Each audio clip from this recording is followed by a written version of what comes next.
ماہ ربیع الاول کا پرنور اور پربہار یہ ماہ، اور اس ماہ میں الحمدللہ رب العالمین دنیا کی سب سے عظیم الشان دولت جو اللہ رب العالمین نے اپنے حبیب کی شکل میں اس نسل انسانیت کو عطا فرمایا، اور یہ وہی ماہ مبارک ہے جس میں نبی اعظم علیہ السلام کی تشریف آوری ہوتی ہے۔ اور پیارے آقا علیہ السلام کی تشریف آوری سے قبل اس دنیا کا جو ماحول اور اس دنیا کی جو رنگ و روغن تھے وہ بیان سے باہر ہیں اور ناقابل برداشت بھی ہیں۔ لیکن دیکھیں کہ ماہ ربیع الاول شریف کا جیسے ہی پربہار موقع آتا ہے تو کچھ لوگوں کو خلل یہ پیدا ہوتی ہے کہ ماہ ربیع النور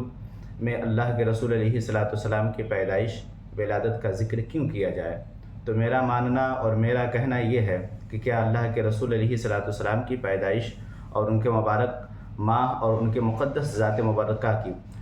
ذکر کرنا اور ان کے بیانات کرنا کیا اس بات کی گواہی نہیں ہے کہ ہم رسول پاک علیہ السلام سے محبت کرتے ہیں۔ پیارے آقا علیہ السلام کی تشریف آوری کا جو ذکر قرآن مقدس میں اللہ رب العالمین نے ذکر فرمایا ہے، کیا ہم اس سے آشنا نہیں ہیں؟ کیا ہمیں یہ معلوم نہیں ہے کہ یہ نبی آخر الزماں، نبی کائنات، نبی مختار ہیں، دونوں عالم کے تاجدار ہیں۔ اللہ رب العالمین نے اسی رسول کے ذریعے سے اس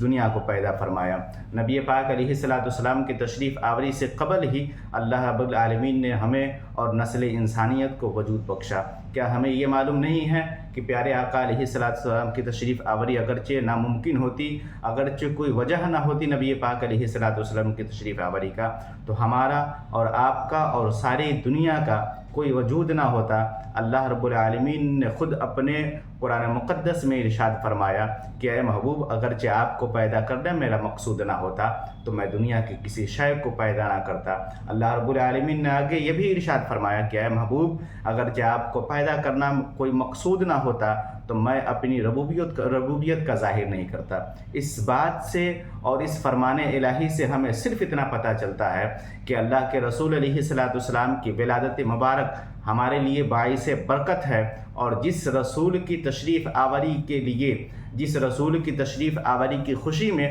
یعنی اللہ کے رسول علیہ السلام کی ولادت کی خوشی میں، اللہ کے رسول علیہ السلام کے مبعوث ہونے کی خوشی میں اللہ رب العالمین نے پوری دنیا کو سجایا ہے کہ میرا محبوب آنے والا ہے، میرا وہ چہیتا بندہ آنے والا ہے جس کے صدقے میں اور جس کے لیے میں نے یہ ساری دنیا بنائی ہے۔ تو کہنا یہ چاہتا ہوں دوستو کہ جن لوگوں کو چراغ رسول یا جن لوگوں کو خوشی رسول منانے سے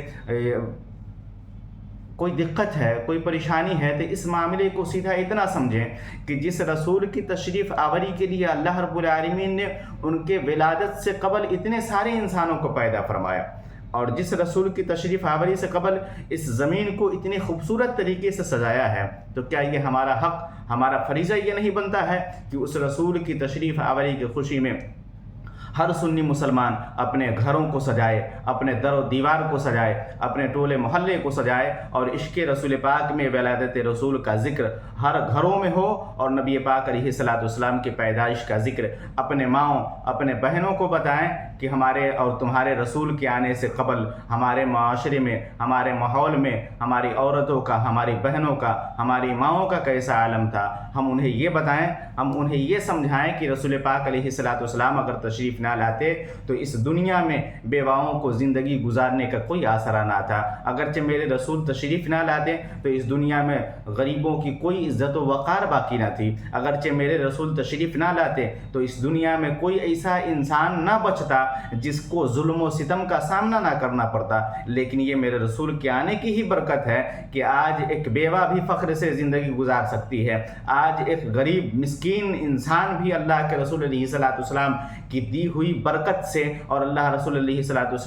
کے رسول علیہ السلام کے فیض سے اپنے زندگی کو اتنا خوبصورت اور اتنا خوشگوار بنا سکتا ہے کہ وہ بندہ اس دنیا میں بھی کامیاب ہو سکتا ہے اور آخرت میں بھی کامیاب ہو سکتا ہے۔ لہٰذا گزارش ہے آپ حضرات سے کہ جو حضرات اگرچہ محفل میلاد کے متعلق سے کچھ باتیں عرض کرتے ہیں یا نشر کرتے ہیں کہ رسول پاک علیہ السلام جب تشریف لائیں تو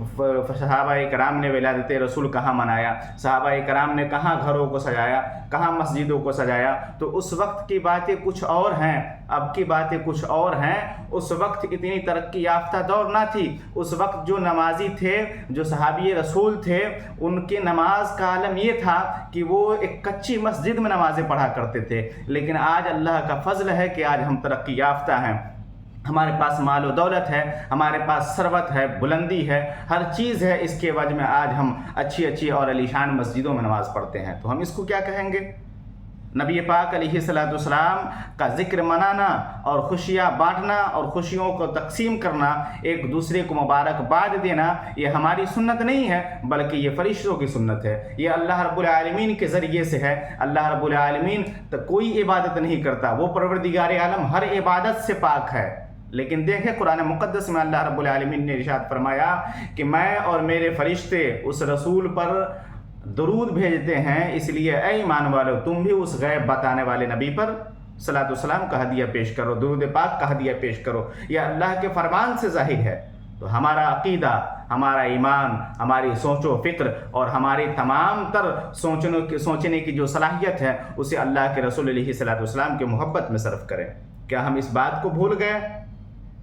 کہ جب اللہ تبارک و تعالیٰ نے اس دنیا کو بنایا اور جب جہاں کوئی غلطیاں ہوتی تھی، جب جہاں کوئی سرزدیں ہوتی تھی، تو اللہ رب العالمین وہیں پہ وہاں عذاب نازل فرماتا تھا؟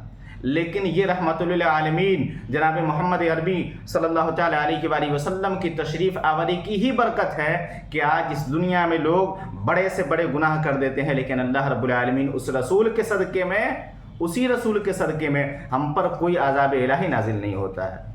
ورنہ یاد رکھیں کہ یہ جب سے یہ دنیا بنی ہے لاکھوں کروڑوں آئیں اور اتنے آئیں کہ ان کی کوئی گنتی نہیں ہے، ان کی کوئی شمار نہیں ہے، لیکن اللہ رب العالمین نے سب سے بہتر اپنے رسول کو ہمارے درمیان مبعوث فرمایا۔